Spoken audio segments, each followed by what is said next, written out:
afternoon and welcome to Channelizer, or more importantly, welcome to Chat with Channelizer, our series of informative webinars that brings you the wealth of experience of our colleagues in the channel. And today I'm delighted to welcome Mr. Ed Paice of Harness International. We're talking to Ed today about project governance, and he has more than 20 years experience working with international clients on ER projects around European nations and Asia, and indeed in North America as well. A lot of experience in the Microsoft Dynamics space and a lot of other ERP products as well, from Infor, SAP and so forth. And so a lot of his clients have actually asked him to come in and help with their projects and do project governance. So Ed, can I ask you first of all, welcome, and can you just run us through what the risks are to projects and why people therefore need project governance? Risks really the primary risks fall into four specific categories. Firstly, whether there is sufficient clarity of requirements from the organization, from the business. Secondly, whether there is sufficient change management in place, getting the organization ready for the new IT system that's going to be put in. Whether there is sufficient quality, and in that I'm thinking about the quality of specifications, quality of meetings, quality of documentation, quality of capturing requirements, and finally about data quality. And I would argue that organizations should almost start their data transformation project in advance of their project delivery, because it's something that so many people leave to the last minute, and then the overall project suffers as a result of poor data quality. Interesting, especially with GDPR. I think a lot of people are having to look at their data, where it resides, whether it's mirrored, which systems is it in, and also who's using it. So I think actually data quality is very much at the forefront of everybody's mind and is driving quite a few new projects. So what would you suggest are the actions that people can take to sort of swerve these risks? What's the guidance that you would give? I think one of the key points, and you actually got it on the screen there, is this last one about picking the right suppliers and picking the right partners to work with.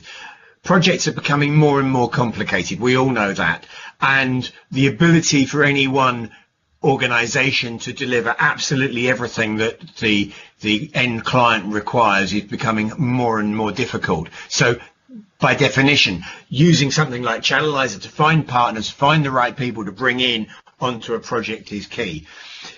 Secondly, I would say the communications across the business and across the wider set of stakeholders, whether it's customers, suppliers, internal people, external people, and of course the technology suppliers as well, is critical, and having somebody actually looking after those comms as a key part of the overall project team is great. Having the governance surrounding it, I would argue, is absolutely crucial, and whether that's Harness, another external provider, or whether it's somebody from within the organization who has the remit and the skills and the experience to deliver project governance, is a key method of capturing and catching issues before they become real and before they start impacting the overall ability of the business transformation project to deliver the goals that the business is looking for. Right, that's interesting, and thanks for that little plug there of Channelizer, because that's something we feel is really relevant. As you say, no IT company works in isolation anymore. They need to reach out, form partnerships, and do co-delivery. And I think from our perspective, and one of the reasons we're interviewing you here today is because we strongly believe in having that project governance overarching all of the different companies. Certainly the first time a couple of companies work together on a project delivery, it just keeps everybody organized and on the same page and everybody honest with the same sort of priorities. On that note, what would you say would sort of give us some practical examples of what you've worked on and how that has sort of come about? Certainly. Let me give you two practical examples. First one, is a rapidly growing multi-channel fashion retailer, very complex, very fast-moving environment, very comprehensive set of back-end systems and front office systems. So web-based ordering for their consumers, customer portals for their wholesale customers, PLM, warehousing systems, etc. And they wanted to replace their finance and their stock control and their ordering systems. So they chose to put in an ERP system. And we were involved at the very forefront of the project and providing governance.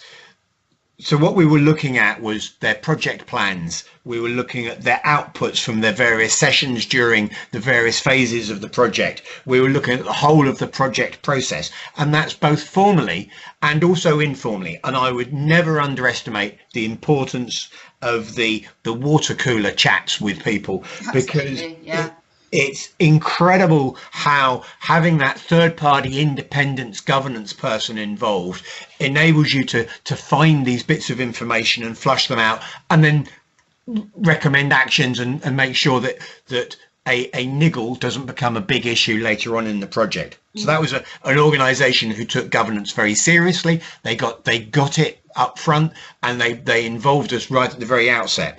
Second example would be a very complex business, medical research organization, implementing a set of systems and processes across their business. And they didn't get engaged with project governance and third-party governance until much later on, by which time the wheels were already coming off their project. And what we were able to do was, by interviewing stakeholders, interviewing people throughout the wider business, we found there was a whole series of discrepancies about how people were viewing the project, what they were aiming to get out of it. And when you brought those people together and aired these discrepancies, there was almost an air of disbelief in the business that they'd sort of come off the rails so badly, and they hadn't actually appreciated it. So by bringing governance in, we brought the people together, we found the issues, and we were able to get that project back on track. So that's probably a couple of examples of how governance works in practice. Right. But with those examples, is there sort of a set process or procedure that you go through, or is it, it sounds like it's different every time? Well, it is different every time because, of course, client organization is different. The people and the personalities are different, and the vendors and the technologies involved will be different. But there are, of course, some key themes that I would argue are common across all of these sorts of projects. Have they got the right people involved, both from the customer and the vendors? Are they really preparing the business for change, or are they expecting this IT project that somebody else is going to deliver? That is all we need to do, and it will just be amazing on day one. And is the client over reliant on the supplier, or are they really taking ownership? Are they really putting the resources in place and asking the challenging questions? And that's not just the people who are involved in the project, but also the executive team, the project board. And I could quote a number of examples where the executive team have kind of washed their hands of it almost and left it to a project team to deliver. And actually, guess what? If you do that, you don't get the right result. You've got to have that serious senior buy-in. Right. No, I can imagine. Go on then. Give us some of the worst cases. Give us an example. Well, I don't think that would be fair to kind of name names. Name and shame.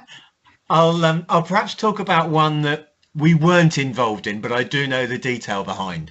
And this was where the client purchased, contracted, or absolutely signed on the dotted line for about $1 million worth of ERP software. Wow. With all the associated services. So I'm guessing $2, $3, $4 million on the back of it, of services that were expected to be spent. Not the biggest deal in the world, but not a small deal either. And they had a kickoff meeting. So the supplier brought in their solution architect, they brought in their project manager, some of the consultants.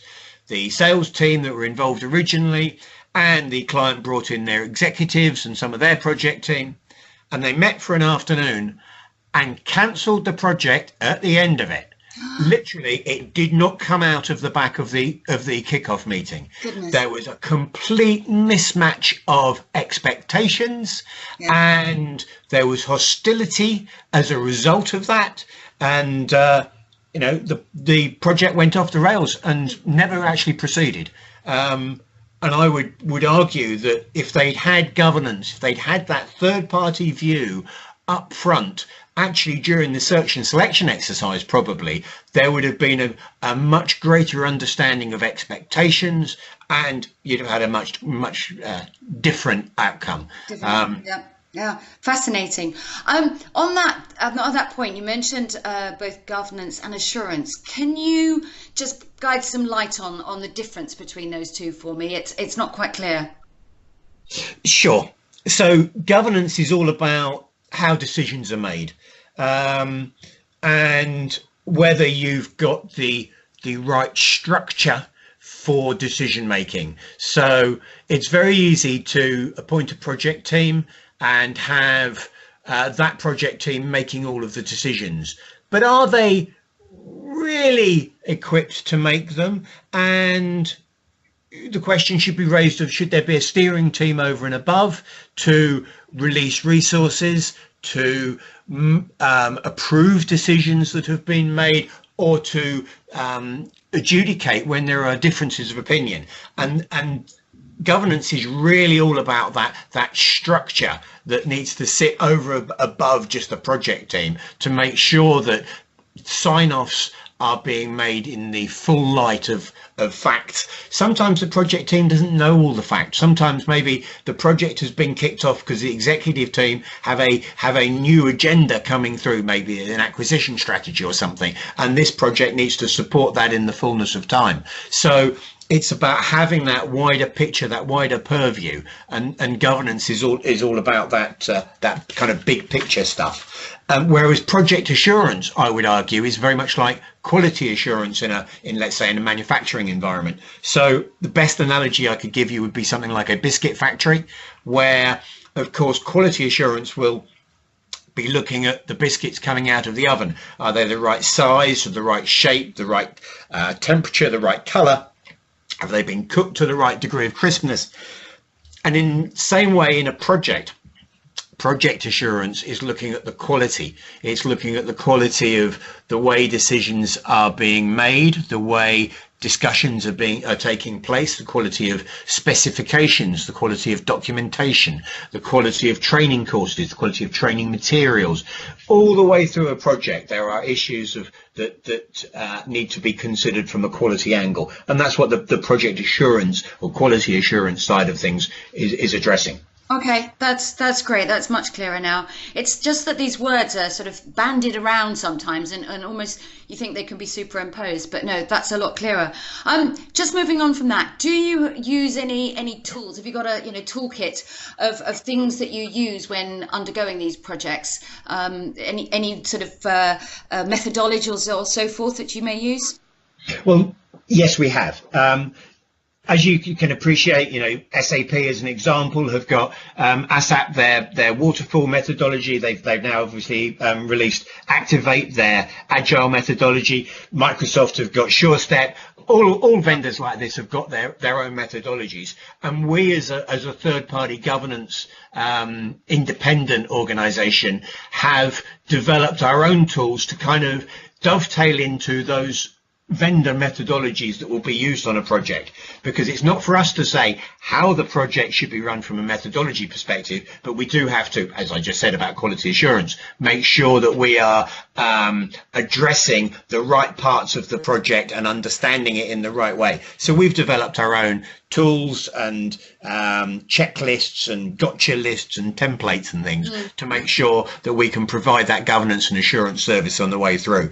But very much, as we've said earlier, no man is an island now. It is impossible to deliver all these projects, independently. One vendor can't do it on their own. And so, again, we use things like Channelizer to go and find people to make sure that the overall architecture, the overall solution can be verified from a governance and an assurance perspective. Fantastic. Great. Well, I'd just like to finish on asking you, in terms someone's approaching a project, what would be your 3 top tips for project managers when they start out?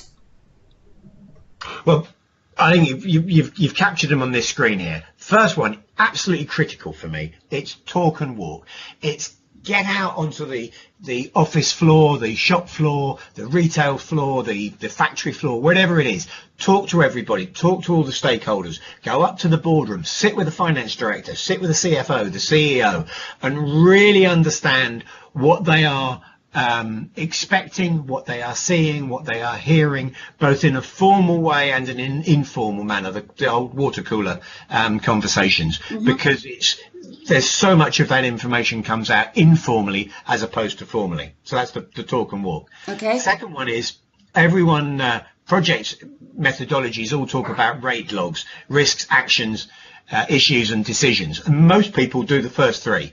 But very few organisations actually do decision logs and keep track of the scope and prevent wheels being reinvented by keeping these decision logs. And I would argue that is absolutely critical. And I know one project recently where a certain piece of functionality or piece of business requirement was expected to be in scope by the board. The project team decided to take it out, and then it got put back in again because an executive got involved, etc., and just wasted time and effort. If they documented the decision, it would have been sort of set in stone. And then the final one is this concept of challenge, and challenge.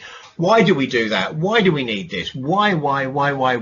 Very much like the sort of the 5-year-old questioning their parents about why grass is green or whatever, and just keep on drilling down, because so often you get to a point where the answer comes back because we've always done it like that. Yes, indeed. Yeah. And the benefit of just constantly asking these questions, I think, is enormous and not to be underestimated. Fantastic. Those are great tips. Ed, thank you so much. We've captured your quote here. If you could just read that out for us. Absolutely. Sort of quote of the day, 50-50. Spend 50% of your focus and effort on the solution, the technical solution, and spend 50% of your effort on the business, the processes, the people, the change management that is required. By bringing the 2 together, you will actually deliver a business transformation project successfully. Excellent. I think that sums it up beautifully. Thank you so much, Ed. You can see here on the screen, those are Ed's details. If anyone wants to follow up directly with Ed, we have a group on Channelizer called Implementing Projects. That's the code if you want to go, or you can find it on Channelizer if you're already a member. And then you can see this video and also lots of other content that is being submitted into the group from people like Ed, who have joined that group and share the wealth of their knowledge. Thank you very much, Ed, for joining us.